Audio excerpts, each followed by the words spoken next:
Hello ladies and gentlemen, and welcome back to the fridge. On the menu tonight, World of Tanks. As promised, our belated look at the new Tier 10 tanks that arrived with the last patch. Let's take a look at the more interesting of the two, the K-91. This is the Tier 10 pancake following on from the Object 430 Mark II. Let's take a look at the numbers and see what we have to play with. Starting with the firepower, we find a very nice 100mm gun, the D46T. Penetration is really good compared with other single shot, more mobile mediums at 276mm, with the Leopard 1 being 8mm behind.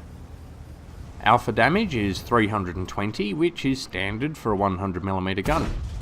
Rate of fire is very good with a reload time of just over 6 seconds, giving you a DPM of 3180. Again, this is the best of the mediums I stacked it up against. Aim time is very good at 1.63 with a dispersion listed at 0.32.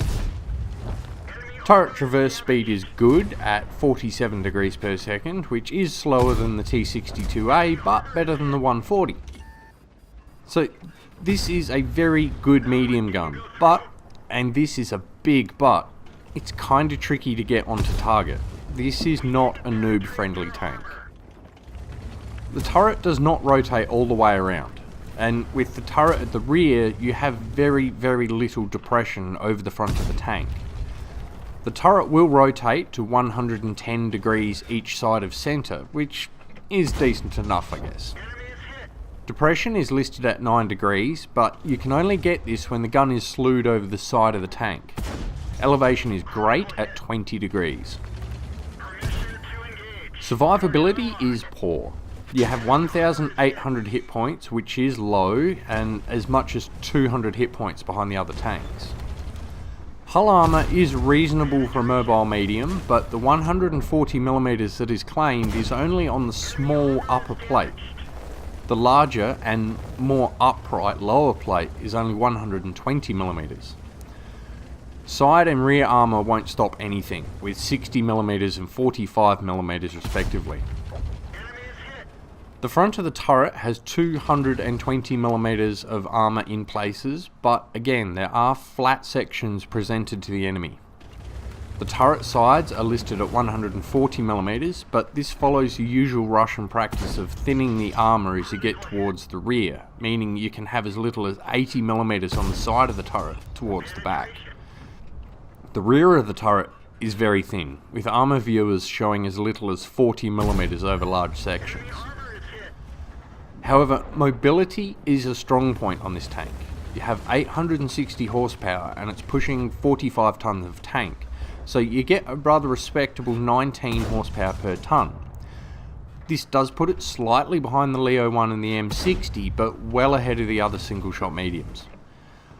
Top speed is 55 km an hour, which is decent for a Russian, but again, you're slower than the Leo 1 and the M60.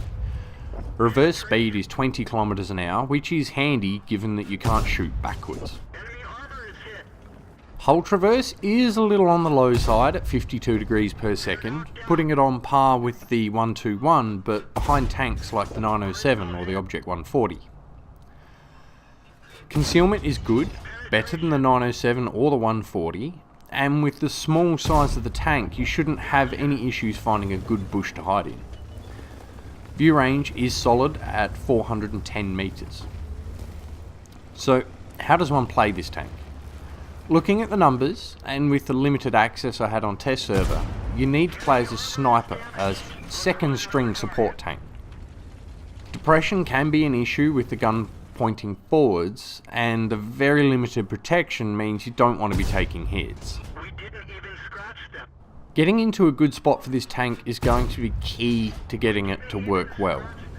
Pro players will be able to take full advantage of the wonderful gun and solid mobility, but average or inexperienced players are going to really struggle to work around some rather unique limitations.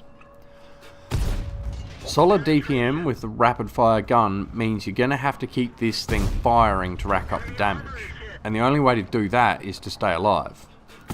Situational awareness is key to getting this tank to work well. You need to know where you need to be and get there before you get spotted. Personally, this is not my kind of tank. I'm not going to be adding this one to my garage. But if you enjoyed any of the other pancake tanks, then I'm sure you will enjoy this one as well. Thanks again for joining me in the fridge. Please check the links in the video description to my Discord, Twitch and Patreon. There is still a prize up for grabs in the 300 subscriber giveaway, so be sure you like, subscribe and share my content around with your friends. Thanks again for stopping by. I'll see you again soon.